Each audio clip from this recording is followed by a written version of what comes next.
everyone के हाल खबर म यता आउँछ है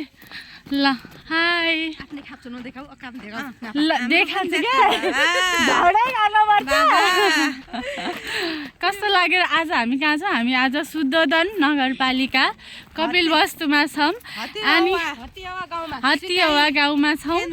अनि एज यु क्यान सी यहाँको यस्तो राम्रो बारी छ कि खेत छ होइन यहाँ पुरा गाउँ र अनि तोरी लगाएको छ र हामी आज सिआलसी क्लास हेरेर आयो हतियावाको सो हामी फर्किँदैछौँ हामी इन्ट्रोडक्सन गर्न चाहन्छु म हजुरहरूलाई म यहाँ देखाउन चाहन्छु हाम्रो मुगुको म्याडम हुनुहुन्छ गमगढी गाउँपालिकाको गमगढी नगरपालिकाको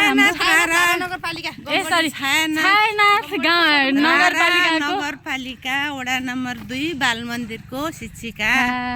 नाम पनि शिक्षक विष्णु शाही ल हामीसँग स्थानीय त्रिवेणी गाउँपालिका श्री शङ्कर माविका प्र पनि हुनुहुन्छ हाय आफ्नो के परिचय दिनु होला म्याडम हजुर नमस्कार मेरो नाम मीना कार्की घर कालीकोट जिल्ला राजकोट नगरपालिका वडा नम्बर 6 म श्री शङ्कर मावि सान्य त्रिवेणी एक्सेरी जिल्लाको प्रधानाध्यापक अनि हाम्रो आज 3 दिन भयो बसाइ लगातार होइन कस्तो लागिरहेको छ यहाँहरूलाई हाम्रो स्याक नेपालसँगको बसाइमा चाहिँ यो लर्निङमा चाहिँ कस्तो फिल गरिराख्नु भएको धेरै कुराको नौलो ठाउँ सिक्ने अवसर पाइयो धेरै कुरा सिक्यौँ अनि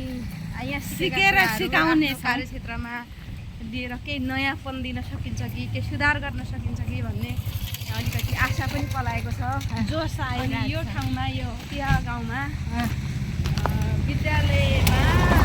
उमेर समूहका तर विद्यालय जान नसकेका 8 देखि 14 वर्ष उमेर समूहका बालबालिकाहरूलाई युनिसेफको आर्थिक सहयोगमा यहाँ यो कालिका अब छोटो स्वावलम्बन केन्द्रले को सहजीकरणमा एउटा सिकाइ केन्द्र बनाएको रहेछ हामी त्यहाँको गएर हेरेर यो कुरा सिकेर हाम्रो ठाउँमा पनि गर्न सकिन्छ भन्ने कुरा ल अब नेक्स्ट भिडियो हाम्रो गाडी चल्दैछ हामी नेक्स्ट भिडियोमा भेट्दैछौँ थ्याङ्क यू